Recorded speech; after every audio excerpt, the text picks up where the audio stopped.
Hello dear aspirants, આપ સર્વેનું અમારી YouTube channel game changing સાયકોલોજીમાં હાર્દિક સ્વાગત છે. આજના વિડીયોમાં આપણે પ્રોબેશન ઓફિસર, GSET અને અન્ય કેટલીક સરકારી પરીક્ષાઓમાં સમાજશાસ્ત્ર વિષય જે અગત્યનો છે અને એમાં પણ GCRT પાઠ્યપુસ્તક આધારિત કેટલાક જે MCQs છે એ વારંવાર એક્ઝામમાં પૂછાતા હોય છે. તો એ અંતર્ગત આપણે આજના વિડીયોમાં સમાજશાસ્ત્રના કેટલાક જે ઇમ્પોર્ટન્ટ કહી શકાય એવા MCQs છે, પ્રશ્નો છે, એ વિશે ચર્ચા કરવાના છીએ. અને આ જે છે વિડીયો નંબર 6 છે. જો તમે અગાઉના વિડીયોઝ જોયા ન હોય તો પ્લેલિસ્ટમાં જઈને એ વિડીયોઝ પણ જોઈ લેશો. પ્લસ સમાજશાસ્ત્ર એટલે કે સોશિયોલોજીના થિયોરિકલ બેઝ વિડીયો પણ આપણે ડિટેલમાં ભણ્યા છે અને એ પણ જો તમે જોયા ન હોય તો પ્લેલિસ્ટમાં જઈને એ વિડીયોઝ ચેક કરી લેશો.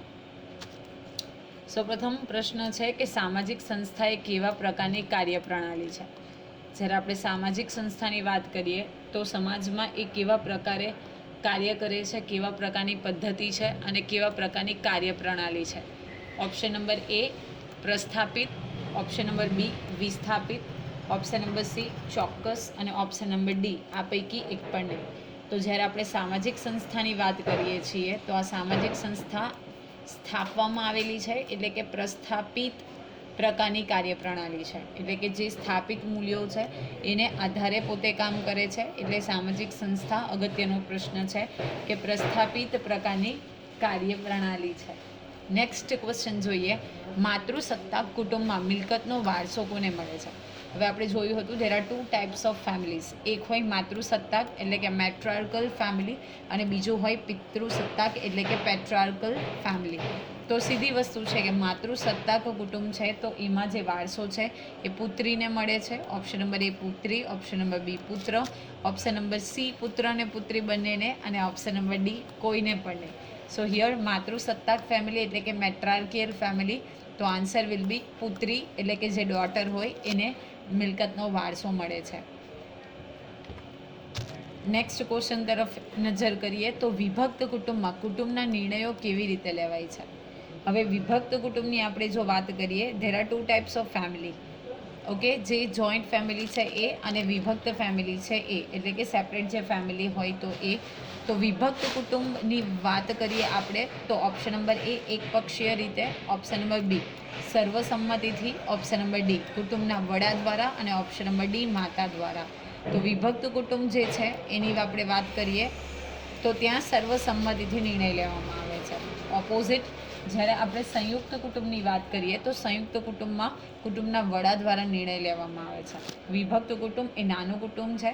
સો જે કોઈ ફેમિલી મેમ્બર્સ છે એ બધાના નિર્ણયો વિશે એકવાર મત લેવામાં આવે છે અને સર્વસંમતિથી જે નિર્ણય છે, ડિસિઝન છે એ લેવામાં આવે છે.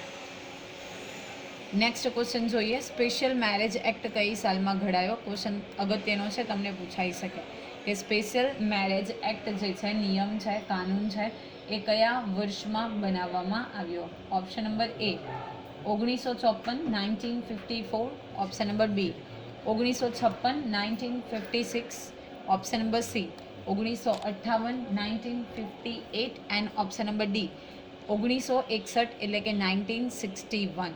તો આ જે સ્પેશિયલ મેરેજ એક્ટ છે, અગત્યનો સવાલ છે, એ કયા વર્ષમાં બનાવવામાં આવ્યો હતો અથવા તો કયા સાલમાં ઘડાયો. તો ઈસવીસન 1954માં in the year of 1954 the special marriage act was formed. Next question જોઈએ, લગ્ન સંબંધી જોડાનાર સ્ત્રી પુરુષની કોઈ એક પક્ષે સમાજ માન્ય રીતે સંખ્યા એક કરતાં વધારે હોય તો તેને કયા પ્રકારના લગ્ન કહેવામાં આવે છે. શું છે, કોઈ પણ એક પક્ષે એટલે કે ક્યાં તો પુરુષ અથવા તો સ્ત્રી એક કરતાં વધારે સાથી હોય, ઓકે, તો એને કયા પ્રકારના લગ્ન કહેવામાં આવે છે. તો બહુ સાથી લગ્ન તરીકે ઓળખવામાં આવે છે. નેક્સ્ટ ક્વેશ્ચન જોઈએ, કુટુંબ એ બાળકોવાળા અને બાળકો વગરના પતિ પત્નીનું બનેલું અમુક અંશે લાંબા ગાળાનું જૂથ છે એવું કયા સમાજશાસ્ત્રીએ કહ્યું છે. તો બેઝિકલી જે કુટુંબ છે એ એક લાંબા ગાળાનું જૂથ છે. આ જે ડેફિનેશન છે અથવા તો આ વિશેનો ખ્યાલ છે એ કોના દ્વારા આપવામાં આવ્યો છે. ઓનબર્ગ દ્વારા આપવામાં આવ્યો છે. તો આ પણ અગત્યનો સવાલ છે, યાદ રાખી લેજો કે ઓનબર્ગ દ્વારા એવું કહેવામાં આવ્યું છે કે કુટુંબ જે છે એ લાંબા ગાળાનું જૂથ છે. તો અગેન ઇમ્પોર્ટન્ટ ક્વેશ્ચન છે, યાદ રાખજો કે ઓનબર્ગે કીધું છે કે આ લાંબા ગાળાનું જૂથ છે.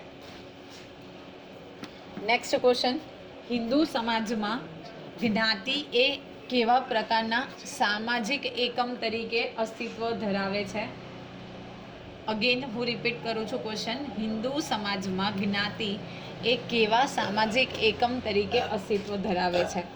ઓપ્શન નંબર એ સ્વતંત્ર, ઓપ્શન નંબર બી પરતંત્ર. તો અહીંયા કરેક્ટ આન્સર આવશે સ્વતંત્ર જે છે એ સામાજિક એકમ ધરાવે છે. કોઈ પણ જ્ઞાતિ છે એ સ્વતંત્ર એકમ છે, ઓકે, કોઈ આધારિત એકમ નથી. નેક્સ્ટ ક્વેશ્ચન જોઈએ, કયા વલણને કારણે લગ્ન સાથે સંકળાયેલા પરંપરાગત મૂલ્યોમાં પરિવર્તન આવ્યું છે? તો અગાઉ પણ આપણે થિયોરિકલ વિડીયોઝની અંદર જોયું હતું કે પહેલાં એ કુટુંબના વડા દ્વારા નક્કી કરવામાં આવતું હતું, પણ જ્યારે આજની વાત કરીએ છીએ તો જે કોઈ પણ છોકરો અને છોકરી છે તો એના દ્વારા એ અંગેનું નિર્ણય લેવામાં આવે છે, પ્રાધાન્ય આપવામાં આવે છે. તો અહીંયા કયા પરંપરાગત મૂલ્યોમાં પરિવર્તન આવ્યું છે? So here the correct answer will be વ્યક્તિવાદી. પર્સનલ જે એથિક્સ છે એમાં ચેન્જીસ આવ્યા છે અને જેને કારણે એમાં આપણે ચેન્જ જોઈ શકીએ છીએ. નેક્સ્ટ ક્વેશ્ચન જોઈએ તો રાષ્ટ્રગીત અને રાષ્ટ્રધ્વજ કઈ સંસ્થાનું પ્રતીક છે? This is very common question કે જે રાષ્ટ્રગીત એટલે કે નેશનલ એન્થેમ છે એ અને રાષ્ટ્રધ્વજ એટલે કે નેશનલ ફ્લેગ આ કઈ સંસ્થાનું પ્રતીક છે? તો અહીંયા કરેક્ટ આન્સર આવશે રાજકીય સંસ્થાનું પ્રતીક છે. નેક્સ્ટ ક્વેશ્ચન જોઈએ, વ્યક્તિઓના વલણો અને વર્તનની ઢબ કોણ વ્યક્ત કરે છે? ખૂબ અગત્યનો સવાલ છે કે વ્યક્તિના જે વલણ છે, એટીટ્યૂડ છે એ અને વર્તનની ઢબ એટલે કે કેવી રીતે વર્તન કરવું, તો એ અંગેનો ખ્યાલ જે છે કોણ વ્યક્ત કરે છે? So here the correct answer will બી સંસ્થા એટલે કે ઇન્સ્ટિટ્યુશન છે એ નક્કી કરે છે કે વ્યક્તિનું એટીટ્યૂડ અને એનું વર્તનનું ઢબ એટલે કે કેવી રીતે એણે કાર્ય કરવું. નેક્સ્ટ જોઈએ, બ્લેન્ક એ વિચારો, માન્યતાઓ અને ધોરણોનો સમૂહ છે. આ પણ અગત્યનો સવાલ છે કે કઈ વસ્તુ એ વિચારો, માન્યતાઓ અને ધોરણોનો સમૂહ છે? તો કરેક્ટ આન્સર આવશે વિચારસરણી. ઓકે, નેક્સ્ટ ક્વેશ્ચન જોઈએ, અગત્યનો સવાલ છે આ પણ. ઈસવીસન 2011ની વસ્તી ગણતરી પ્રમાણે ભારતના કુલ કુટુંબોમાં વિભક્ત કુટુંબોનું પ્રમાણ કેટલા ટકા નોંધાયું છે? જો વિભક્ત કુટુંબ અને સંયુક્ત કુટુંબ વર્ષ આપેલું છે 2011, તો આ 2011ની પોપ્યુલેશન કાઉન્ટિંગ અકોર્ડિંગ કેટલા ટકા એટલે કે કુલ કેટલા ટકા કુટુંબો એવા છે જે વિભક્ત કુટુંબો છે? તો 81%, 81%. નેક્સ્ટ ક્વેશ્ચન જોઈએ, અગત્યનો સવાલ છે, કયા સમાજશાસ્ત્રીઓ સામાજિક સંસ્થાને સમૂહ પ્રવૃત્તિની સ્થાપિત કાર્યપ્રણાલી તરીકે ઓળખાવે છે? ઓકે, કયા સમાજશાસ્ત્રીઓ સામાજિક સંસ્થા એટલે કે જે સોશિયલ ઇન્સ્ટિટ્યુશન છે એને સમૂહ પ્રવૃત્તિની પ્રસ્થાપિત કાર્યપ્રણાલી, જ્યારે સમૂહગત પ્રવૃત્તિ કરવામાં આવે છે એટલે કે ગ્રુપમાં કોઈ એક્ટિવિટી કરવામાં આવે છે તો એની સાથે સંકળાયેલી પ્રણાલી એટલે કે સિસ્ટમ તરીકે ઓળખાવે છે. આ વ્યાખ્યા કોણે આપી છે? તો કરેક્ટ આન્સર છે મેકાઇવર અને પેજ નામના સમાજશાસ્ત્રીઓએ. નેક્સ્ટ જોઈએ, ઉચ્ચ જ્ઞાતિ કે વર્ણના પુરુષ પોતાનાથી ઉતરતા ગણાતા જ્ઞાતિ કે વર્ણમાંથી જીવન સાથીની પસંદગી કરે ત્યારે તે લગ્નને કેવા પ્રકારના લગ્ન કહેવામાં આવે છે? શું છે? ઉચ્ચ જ્ઞાતિ કે વર્ણનો પુરુષ એનાથી નીચેની જ્ઞાતિ ધરાવતી સ્ત્રી સાથે લગ્ન કરશે તો એને અનુલોમ વિવાહ તરીકે ઓળખાશે. ઓપોઝિટ ઉચ્ચ જ્ઞાતિ, નીચ જ્ઞાતિ અને ઉચ્ચ વર્ણ હશે તો એને વિલોમ લગ્ન તરીકે આપણે ઓળખીએ છીએ. નેક્સ્ટ ક્વેશ્ચન છે, વર્તમાનમાં જીવનસાથીની પસંદગીમાં કઈ બાબતને વિશેષ પ્રાધાન્ય આપવામાં આવે છે? તો આપણે જોયું કે વ્યક્તિગત જે લાયકાત છે, પર્સનલ ક્વોલિફિકેશન છે એને વધારે મહત્ત્વ આપવામાં આવે છે. ઓકે, તો વર્તમાનમાં જ્યારે લાઈફ પાર્ટનર સર્ચિંગ પ્રોસેસ હોય તો એમાં બેઝિકલી વ્યક્તિગત જે લાયકાત છે, પર્સનલ ક્વોલિફિકેશન છે એને વધારે પ્રાધાન્ય આપવામાં આવે છે. નેક્સ્ટ જોઈએ, કોણ જણાવે છે કે કુટુંબ એક એવું સામાજિક જૂથ છે જેના સભ્યો પ્રજનન ક્રિયા દ્વારા એકબીજા સાથે જોડાયેલા છે? તો આ પણ વ્યાખ્યા અગત્યની છે. કિંગ્સલે ડેવિસ એવું જણાવે છે કે કુટુંબ એક સામાજિક જૂથ છે. ઓકે, નેક્સ્ટ ક્વેશ્ચન જોઈએ, કયા પ્રકારની અર્થવ્યવસ્થાવાળી સમાજ વ્યવસ્થામાં કુટુંબ ઉત્પાદનનું કેન્દ્ર બની રહે છે? હવે કયા પ્રકારની અર્થવ્યવસ્થા, ઓકે, એટલે કે કેવું અર્થવ્યવસ્થા હશે તો એમાં જે સમાજ વ્યવસ્થા છે એમાં કુટુંબ એટલે કે ફેમિલી ઉત્પાદનનું કેન્દ્ર બને છે, એટલે કે they are in the centre of production. તો જે કૃષિ આધારિત અર્થવ્યવસ્થા છે એની અંદર જે કુટુંબ છે, ફેમિલી છે, એ શું છે? ઉત્પાદનનું કેન્દ્ર બની રહે છે.